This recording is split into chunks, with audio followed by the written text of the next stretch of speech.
Hello, good morning. This is Vlogmas Day 21.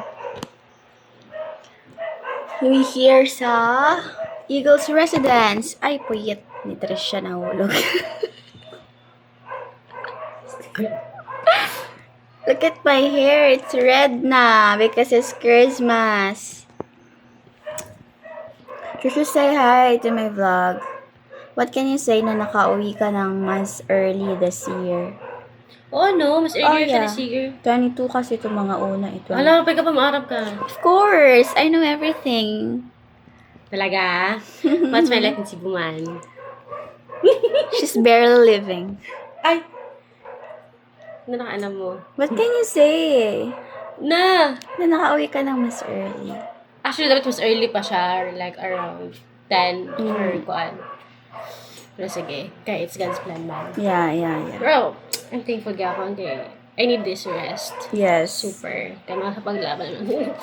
Yes. And this is her first uwi since nagkado siya sa Cebu na pag uli niya nakapag-band pa kami before siya magpa-sag ka sa NPA City. Ayaw ba? Hi, Ali. What can you say na makakomplete mo na ang Misa de Gallo this year?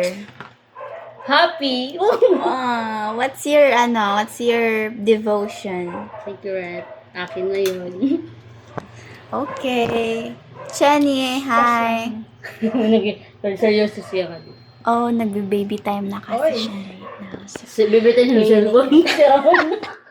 uy! Wag naman. Oh my God. Oy! Ay, tita eh.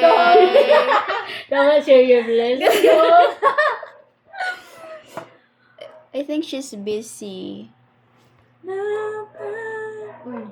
Kabatak mo?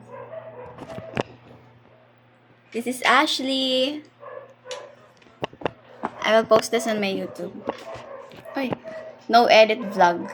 Tawag siya. vlog. And I don't have the outro. Hoy, This is my outro. Last time,